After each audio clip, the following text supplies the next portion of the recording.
5 passos para alucinar com auto-hipnose, ou o Protocolo Alexandre de Auto-Hipnose. Ano de publicação do livro, 2018. Ano de publicação do audiobook, 2020. Audiobook por Felipe Arché. Recife. Comentários sobre este audiobook. Algumas partes do texto original foram removidas ou sutilmente editadas, para melhorar a experiência do ouvinte. Desejo imensamente que o entendimento deste material esteja facilitado e acessível para você. Primeiro capítulo. O Protocolo Alexandre de Auto-Hipnose é fruto de uma série de experiências de autodescobertas que tive no decorrer dos meus 9 anos de estudo e prática do hipnotismo. Nestes anos pude vivenciar estados não ordinários de consciência nos mais variados contextos. Destes, destaco 3 momentos fundamentais para que as peças que compõem este protocolo se encaixassem. As minhas primeiras experiências significativas com Enox foram no contexto artístico, exercendo a arte do ator, e nestas circunstâncias pude compreender o poder de uma condução hipnótica eficaz, e iniciar as minhas investigações sobre a auto-hipnose aplicada nas artes cênicas. O segundo contexto importante vivenciei na cicloviagem que fiz de Natal, capital do Rio Grande do Norte, até Fortaleza, capital do Ceará. Pedalando estes quase 550 quilômetros pude sentir diariamente o estado de flow, formando então uma visão mais holística sobre a natureza dos meus processos mentais. E o último contexto, e talvez o mais importante no que diz respeito à compreensão do eu e dos mecanismos psicológicos que estruturam a experiência, que significa como real, vivenciei, e ainda vivencio, no xamanismo, tanto com estados estáticos de consciência alcançados com o toque do tambor, quanto com a consagração de medicinas enteógenas como a Jurema e a Ayahuasca. Estas experiências e os estudos sobre hipnose, meditação, estado de flow, mindfulness e do xamanismo, me conduziram à criação do Protocolo Alexandre de Auto-Hipnose, capaz de proporcionar a criação de alucinações visuais e delírios. Desejo imensamente que o conteúdo aqui apresentado seja útil ao buscador. A principal diferença entre a hipnose clássica e a auto-hipnose é que na última, o sujeito não pode se alienar da responsabilidade de criar. Notas de rodapé. Enox significa estado não ordinário de consciência, estado alterado de consciência, transe. Nota 2, estado de flow, estado de fluxo, conceito presente na obra de Mihaly Csikszentmihalyi. Nota 3, enteógeno, substância alteradora da consciência que induz ao estado xamânico ou de êxtase, ecudélico, medicina indígena. Segundo capítulo, etapas do protocolo. O protocolo Alexandre está dividido em 5 etapas. Primeira etapa, encerrando processos. Nesta etapa, iremos abordar como resolver o problema da atenção alternada, encerrando os processos abertos do subconsciente, e consequentemente, aumentando a potência da atenção. Na segunda etapa, fenômeno extracotidiano, iremos abordar como criar ou perceber uma experiência subjetiva, com potencial hipnótico. Na terceira etapa, transformando A em B, iremos abordar como funciona a dinâmica da evolução dos fenômenos na auto-hipnose, e como transformar um fenômeno extracotidiano em outro fenômeno. Na quarta etapa, voz mental e expectativa, iremos abordar qual o momento adequado de situar a expectativa com sua voz mental, e como utilizar a linguagem de forma eficaz na autossugestão, possibilitando o aumento na complexidade dos fenômenos. E a última etapa, fenômenos complexos, alucinações visuais e delírios. Iremos abordar quais as diferenças entre delírios e alucinações, como transferir o campo visual do nível consciente para o nível subconsciente, e como utilizar a imaginação para construir um fenômeno de alucinação ou delírio. Mas antes de adentrarmos ao passo a passo do protocolo, vamos compreender melhor algumas diferenças entre a auto-hipnose e a hipnose clássica. Terceiro capítulo, hipnose clássica versus auto-hipnose. Quando se trata de auto-hipnose, muito do que sabemos sobre hipnose clássica parece não se adequar. Os conceitos parecem funcionar de uma forma diferente. Afinal, como representar uma autoridade para si mesmo? Como gerar expectativa, quando já sabemos exatamente o passo a passo? Como produzir fenômenos complexos com a autossugestão? Uma forma didática de ilustrar uma das principais diferenças entre a auto-hipnose e a hipnose clássica é utilizando analogamente os modelos de processamento bottom-up e top-down.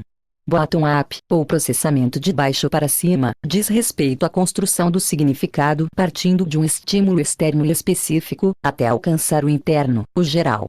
top-down, ou processamento de cima para baixo, diz respeito à construção do significado que parte da representação geral, interna, em direção à especificidade. Deste modo, podemos considerar a hipnose clássica como uma forma bottom-up de construir fenômenos, ou seja, partindo de um elemento externo, até alcançar a experiência interna do sujeito, seu mapa de mundo, sua representação de realidade. Apesar de sabermos na prática que o hipnotista utiliza estrategicamente as referências internas do sujeito, ainda assim para fins didáticos, consideramos a hipnose clássica como uma forma bottom-up, levando em consideração o fator do externo ao interno que o hipnotista exerce aplicando a técnica. Notas de rodapé. Nota 1. Utilizamos o termo hipnose clássica para nos referirmos à heterohipnose. Hipnose construída na relação entre sujeito e hipnotista. Já a auto-hipnose poderia ser considerada como uma forma top-down de construir fenômenos, ou seja, partindo das representações internas, das generalizações, das referências do sujeito para a construção ou percepção da experiência. Podemos dizer que, se para a hipnose clássica, a permissividade do sujeito para com o conteúdo sugerido é um elemento imprescindível, na auto-hipnose a criatividade cumpre essa função. É importante na auto-hipnose uma postura ativa e dotada de potencial imaginativo. Deste modo, alguns elementos fundamentais na construção da hipnose, em um modelo bottom-up, não se configuram na mesma dinâmica, ou não têm tanta importância em um modelo top-down. Esse parece ser o caso da autoridade. Quando há uma figura de autoridade, é maior a probabilidade das pessoas agirem de forma obediente, mesmo se essa autoridade não for legítima.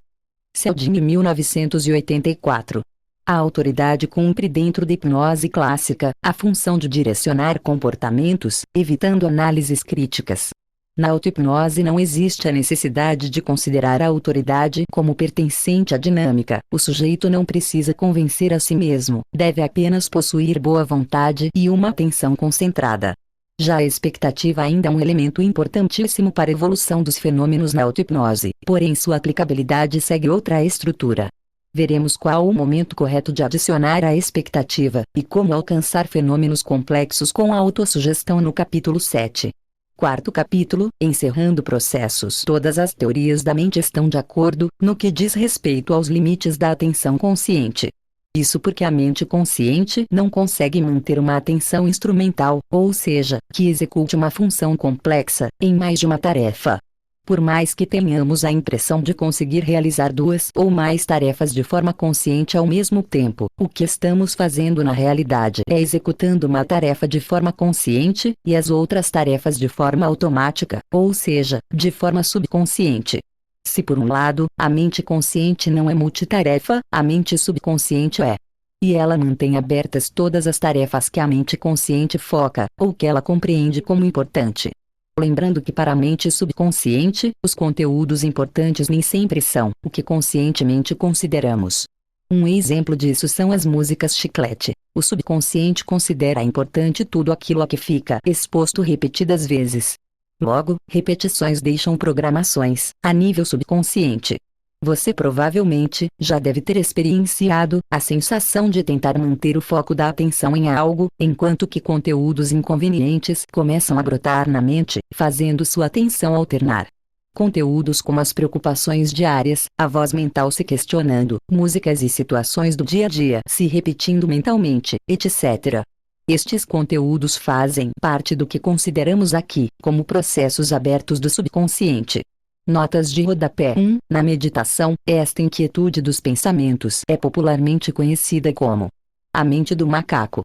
Basicamente, existem duas formas de se lidar com essa alternância da atenção.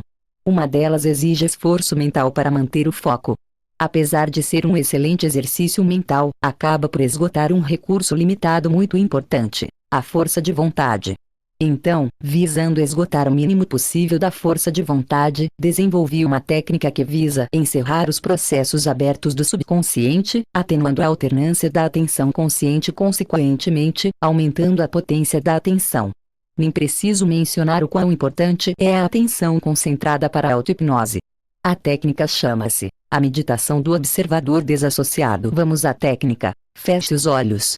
Respire profundamente algumas vezes para te ajudar a entrar em downtime. Comece a observar todos os conteúdos que vão surgindo na sua mente. Seu objetivo é somente observar, de uma forma passiva e desassociada. Logo começarão a surgir vários tipos de conteúdo, tanto memórias, julgamentos, análises e repetições, quanto as sensações corporais. Busque manter a postura de observador desassociado inclusive para sua voz mental e para as sensações físicas. Irá perceber que, mesmo que haja interferências, exemplo, desconfortos, barulhos etc., você continuará observando de forma passiva e desassociada. Notas de rodapé. 1. No conceito de potência da atenção, me refiro à capacidade de manter uma atenção contínua, intensa, concentrada, capacidade de concentração. Nota 2. O termo downtime significa atenção na experiência interna. Terminologia utilizada na hipnose conversacional. Nota 3. Essa postura de observador distante é uma excelente forma de anular dores físicas. Nesta técnica, você terá que evitar conscientemente duas coisas. Uma delas é cair no sono. Observar os processos abertos do subconsciente parece-me uma excelente forma de lidar com a insônia. Outra coisa a se evitar é envolver-se mentalmente com os conteúdos. Caso contrário, se houver envolvimento mental, os processos ainda continuarão abertos. É justamente a postura de observador desassociado que irá reduzir a importância dos conteúdos para a mente, e uma vez que os conteúdos forem perdendo a importância para a mente subconsciente, ela se encarregará de encerrar, um por um, de forma gradativa. Busque desenvolver a capacidade de encerrar processos por 10 minutos seguidos. A princípio, 5 minutos irão parecer uma grande vitória, mas não se engane, seu objetivo é conseguir permanecer na técnica no mínimo 10 minutos. E isso depende única e exclusivamente da sua dedicação. Com a prática continuada desta técnica, é comum que os processos do subconsciente tornem-se abstratos, metafóricos, ou que memórias de longo prazo sejam acessadas. Também será possível reduzir a importância até mesmo de sensações físicas, para anular dores, ou para gerar catalepsias, e alcançar a fase REM, de forma rápida. O mais importante é desenvolver a habilidade de limpar a mente de processos, para diminuir a alternância da atenção. Notas de rodapé. 1. O sono REM, ou Rapid Eye Movement, movimento rápido dos olhos, é a fase do sono na qual ocorrem os sonhos mais vívidos. Durante esta fase, os olhos movem-se rapidamente e a atividade cerebral é similar àquela que se passa nas horas em que se está acordado. As pessoas acordadas durante o sono REM, normalmente, sentem-se alertas, com maior índice de atenção, ou mais dispostas e prontas para a atividade normal. Fim da primeira parte. Curta, comente e compartilhe este audiobook.